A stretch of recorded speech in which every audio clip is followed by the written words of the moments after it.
तो जैसा कि आपने रिपब्लिक डे परेड में नोटिस करा होगा कि हमारा जो हथियारों का शक्ति प्रदर्शन है वो पिछले सालों के मुकाबले इस साल काफ़ी घट गया है। तो इसके पीछे क्या वजह हो सकती है कि हम दुनिया को अपने हथियार दिखाने से बच रहे हैं? क्या ये हम पे कोई इंटरनेशनल प्रेशर है या फिर इसकी कोई और ही वजह है? तो आज की इस वीडियो में हम यही डिस्कस करेंगे। तो आप सबने कभी ना कभी चाइना और नॉर्थ कोरिया की परेड्स देखी होंगी। तो उन परेड को देख के ऐसा प्रतीत होता है कि उनके मुकाबले में कोई और अभी तक शक्तिशाली देश है ही नहीं, क्योंकि उनकी परेड में हथियार ही हथियार होते हैं और सेना ही सेना होती है। और वो अपने जितने भी नए हथियार होते हैं उन सबका इंडक्शन वो अपनी परेड में ही करते हैं। तो ऐसी क्या वजह है कि इंडिया अभी भी अपना जो शक्ति प्रदर्शन होता है परेड के अंदर वो बहुत कम कर रहा है? तो उसके लिए मैं आपको एक छोटी सी स्टोरी बताता हूँ।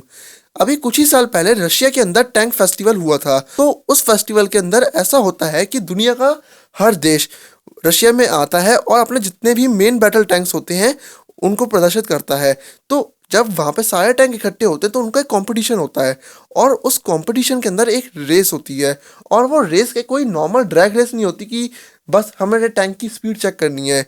उस रेस के अंदर बहुत ही मुश्किल चुनौतियाँ होती हैं। जैसा कि वहाँ पे पहाड़ी होती है, उस पर टायर्स बिछे होते हैं कि हमें एक स्पीड ब्रेकर की तरह बार बार उछल उछल के जाना है। वहाँ पे कीचड़ होती है, बहुत भयंकर दलदल होती है जिसके नीचे से टैंकों को निकल के जाना होता है। तो उस कंपटीशन के अंदर इंडिया ने भी पार्ट लिया था, चाइना ने भी पार्ट लिया था और सारे देशों ने ऑलमोस्ट पार्ट लिया था। तो जब उस ट्रैक के ऊपर चाइना का टैंक अपना प्रदर्शन कर रहा था तो वो बीच में ही टूट गया था। आप वीडियो में भी देखिए कि किस तरह से उसके टुकड़े टुकड़े हो गए थे। और ये कंपटीशन बहुत ही मुश्किल होता है। और इसी टैंक के पीछे चाइना ने अपनी काफ़ी ज़्यादा तारीफ़ें करी थी कि हमने इसको लद्दाख क्षेत्र के अंदर भी डिप्लॉय कर दिया है, जो दुनिया का सबसे हाईएस्ट वो माउंटेन है। हमने यहाँ पे इसको डिप्लॉय कर रखा है, हमने इसको जापान बॉर्डर पर डिप्लॉय कर रखा है, हमने इसको कोस्ट पर डिप्लॉय कर रखा है। और वो अपने इस टैंक की इतनी तारीफ़ें के पुल बांधे जा रहे थे। और एक बात जान के आपको काफ़ी आश्चर्य होगा, इस पूरे टैंक फेस्टिवल के अंदर नंबर 1 रैंक पे इंडिया का, जी हाँ, इंडिया का T-90 भीष्म टैंक आया था। इंडियन डिफेंस फोर्सेस दुनिया की चौथी सबसे बड़ी और सबसे शक्तिशाली फोर्सेस है। इंडियन ट्रूप्स जो होती हैं उनको बहुत ही ज़्यादा ज्योग्राफिकल वेरिएशन का एक्सपीरियंस होता है। जैसे कि इंडियन फोर्सेस -50 टेम्परेचर में भी तैनात होते हैं और +50 में भी तैनात होते हैं। दुनिया की सबसे ऊंची mountain warfare peak Siachen glacier भी इंडिया में है। और इंडिया में सबसे गर्म इलाका थार रेगिस्तान भी है। इंडिया में झारखंड के घने जंगल भी हैं जहाँ पे धूप भी नहीं आती है। और इंडिया में तीनों समुद्र से घिरी हुई कोस्ट लाइन भी है। तो इंडियन सोल्जर्स जो है इन्हें ज्योग्राफिकल कंडीशंस का बहुत ज़्यादा एक्सपीरियंस है। ये किसी भी देश में जाके अपना परचम लहरा सकते हैं, क्योंकि दुनिया में अभी तक ऐसी कोई भी देश नहीं है जहाँ पे इतनी ज़्यादा ज्योग्राफिकल वेरिएशंस हों। और ऐसी बात बिल्कुल भी नहीं है कि इंडिया के पास वेपन से वैरायटी नहीं है। इंडिया के पास अग्नि सीरीज की आईसीबीएम्स भी है। आपको नहीं पता तो मैं बता दूं, आईसीबीएम्स का मतलब होता है इंटरनेशनल कॉन्टिनेंटल बैलिस्टिक मिसाइल। और इसका मतलब होता है एक कॉन्टिनेंट से दूसरे कॉन्टिनेंट में मारक क्षमता वाली मिसाइल उसकी। और जो अग्नि सीरीज की मिसाइल होती हैं इसकी रेंज जो है ये 8000 किलोमीटर्स के अंदर अंदर होती है। ये आपको सुनने में थोड़ा नॉर्मल सा लग रहा होगा, पर 8000 किलोमीटर की जो रेंज होती है ना, ये पूरा रशिया और यूरोप को कवर करती है। तभी तो ये इंटर कॉन्टिनेंटल बैलिस्टिक मिसाइल है। इंडिया के पास दुनिया की सबसे तेज मारक क्षमता वाली क्रूज मिसाइल भी है जिसका नाम है ब्रह्मोस। इंडिया के पास काली 1000 जैसा वेपन है जिसका एक प्रहार सियाचिन ग्लेशियर की बर्फ को पिघला के एवलांच ला सकता है। अगर आपको इस वेपन के बारे में नहीं पता है तो इसके ऊपर हम एक ऑलरेडी डेडिकेटेड वीडियो बना चुके हैं जिसका लिंक अभी आपके पास आई बटन में आ चुका होगा। और इस वेपन के बारे में मैं आपको एक मज़ेदार चीज़ और बताता हूँ कि इस वेपन का खुलासा अभी तक इंडियन गवर्नमेंट ने ऑफिशियली नहीं करा है। ये तो दूसरे देशों की जो खुफिया एजेंसी है उन्होंने दावा करा है कि ये काली 1000 जो है ये इंडिया ने ही बनाया है।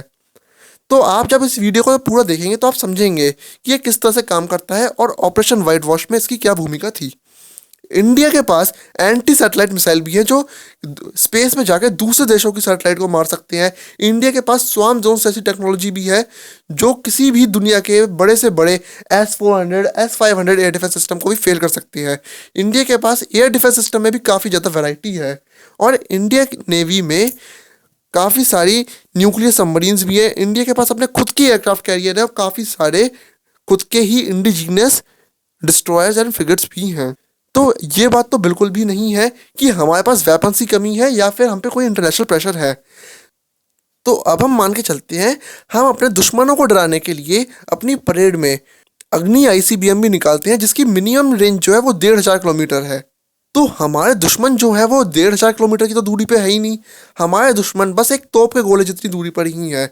तो उनको डराने के लिए हमें हमारी बड़ी बड़ी मिसाइलें निकालने की कोई ज़रूरत नहीं है। हमारे दुश्मनों के लिए हमारी सेना और हमारी इन्फेंट्री में मौजूद तोपें ही काफ़ी हैं।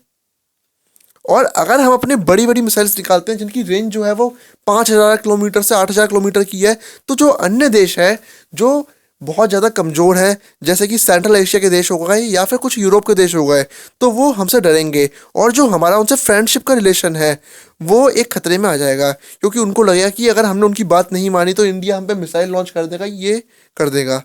तो बेसिकली जो इंडिया का शक्ति प्रदर्शन है वो इसलिए भी बहुत कम होता है। तो ऐसा नहीं है कि जब तक अगर हम अपना शक्ति प्रदर्शन नहीं करेंगे तो हम ताकतवर नहीं लगेंगे।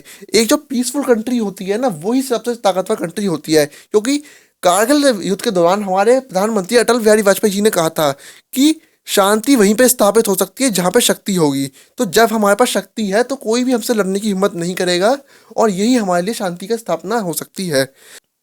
तो बेसिकली अब एंडिंग में मैं आपको यही बताना चाहता हूँ कि इंडिया अपना जो मिलिट्री प्रदर्शन है उसको कम करता हुआ ले जा रहा है और जो उनका मेन अट्रैक्शन होता है वो कल्चरल और ट्रेडिशनल परफॉर्मेंस की तरफ होता है, ताकि जो दुनिया के देश है वो हमारी भव्य विरासत से प्रभावित होकर इंडिया में आए और जिससे हमारा जो टूरिज्म है वो भी बढ़े।